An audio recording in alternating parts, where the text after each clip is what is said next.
Level up patrol na! Level up patrol na!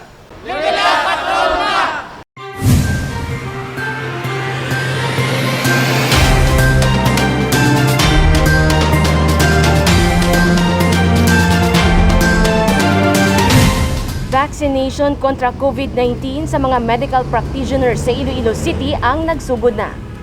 Hospital Administrator, Medical Director kag Nursing Director, sila ang unang gimbakunahan kontra COVID-19 sa Iloilo Doctors Hospital. Sa ilalistahan, may 1,647 ka mga empleyado ang ospital, 1,400 ang mapabakuna. Matapos mabakunahan, ginpakigbahin ni Hospital Administrator Jo Marie Moico ang niya eksperyensya. Wala man siyang feeling of anything against na something with. Of course, medyo manol lang gamay. Not really that much, but it's okay. I think it's okay. Si Dr. Maria Silvia Teresa de Pili naman ang pinakaunang gimbakunahan sa St. Paul Hospital, Iloilo sang Biyernes. 3 na kadlaw ang nakaligad, halin sang ini ang gimbakunahan, wala siya sang may nabatyagan nga side effect. After the injection sang last Friday, medyo tay lang nga pain sa injection site, but otherwise wala na gid after that. Until now, okay gid ako nga pamatsyag. Wala hilanat, wala alay sang kamot, wala naghabok ang gin-injectionan. As in, okay, normal lang gid. May kapin 5,303 ka mga empleyado gikan sa 6 ka mga COVID referral hospital sa Iloilo. Hindi pa makahatag sang numero ang DOH kung pila na ang nabakunahan bago nagapadayon ng vaccination subong. Prioridad nga mabakunahan ang mga ER nurse kag mga medical practitioner nga nadistino sa COVID areas. Tungod sa scarcity sang vaccines, ang ginahimo sang national government, gina-prioritize naton ang hospitals, no, mga level 3 hospitals nga gin-identified as COVID referral hospital. No, diri sa Region 6, both for Iloilo and Bacolod and Negros Occidental, may ara kita anom ka hospitals, diri 4 sa Iloilo, which is located in Iloilo City, and 2 dito sa Negros Occidental, located in Bacolod City. So diri sa Iloilo City, based on may kita Western Visayas Medical Center, West Visayas State University Medical Center, then St. Paul's Hospital and Iloilo Doctors Hospital. Sa tion may mangindi magpabakuna ang sobrang nga vaccine ang igahatag sa mga COVID referral hospital sa probinsya. Jennifer Garcia Hernandez para sa Level Up Patrol. Grupo sang concerned citizens naghugpong agud maghatag sang husto nga impormasyon tuhoy sa COVID-19 vaccine.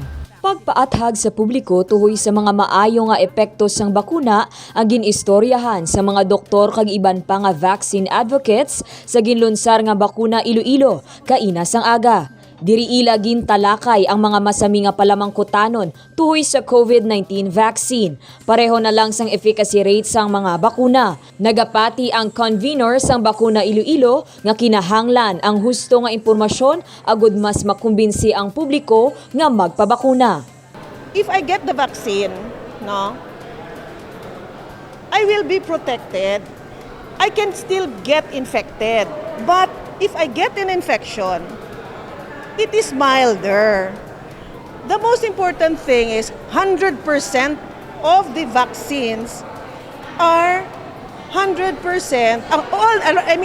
all the vaccines, 100% will prevent severe. And what does severe mean? Kundi less hospitalization, less gasto, mabugat, bala ka mahal mapa-admit, kag kasakit gid magmasakit. So kung if I get infected, miski mild na lang patunon ko na happy na ko sina because I survive. I will survive with a mild one. I don't even need hospitalization. Pero kung masakit ang bakuna, mas masakit kung ma-hospital ka. Suportado sa University of the Philippines Visayas ang vaccination program. Ining programa sang UP alumni kag ang ilaman nga mga network bali sa mga katapo sang ilang mga professional networks diri sa medical community sa Iloilo ini bahin sang ilaman pagpanikasog nga makabulig sa syudad nga mapaathag kung aabala kinanglan gid naton magpabakuna, no? Kay sa amon sa ila pagtan-aw kag sa amon man pagtan-aw diri sa UP, yang isa ka dako gid nga problema, no, sa vaccination.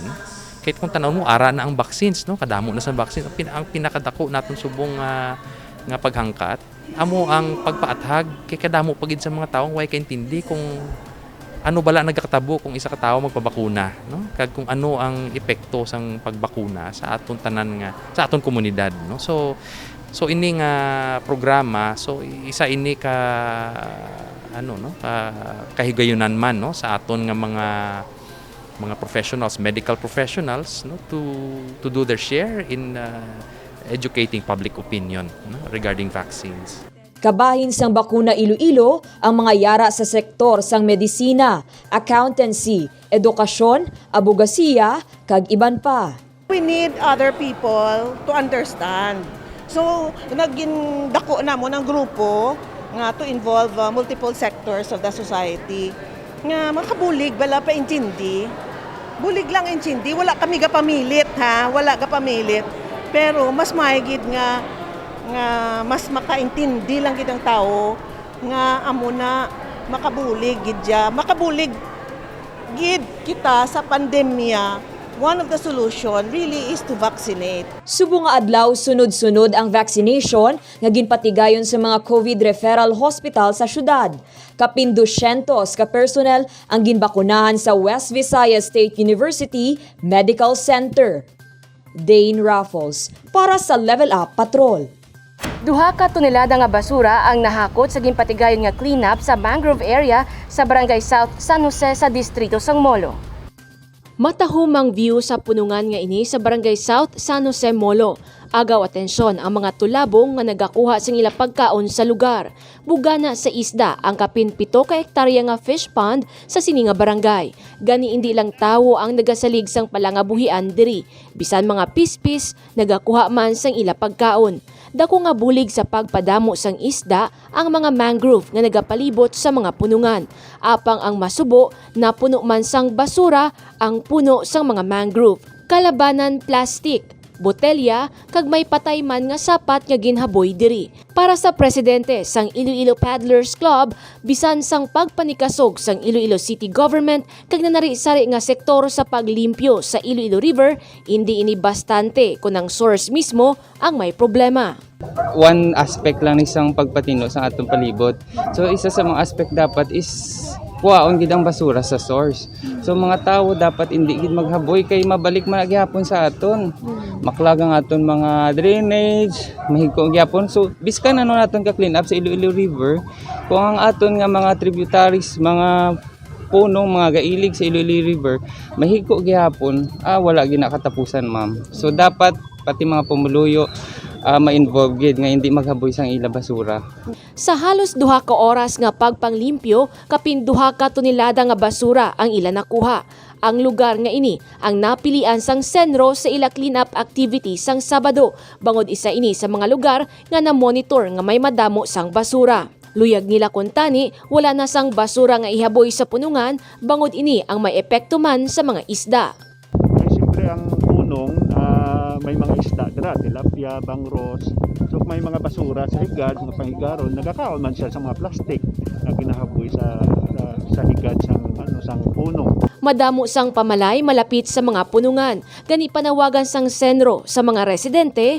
So ang panawagan namon nga tani hindi na magula sang basura diri, maghaboy sang basura kay ini nagahatag sang sang dako nga sablagid sa aton nga palangga nga suba kag kabay pa nga ang mga tao nga may awareness lang nga basura naton naton ipunon kag i-collect na lang sa basurero.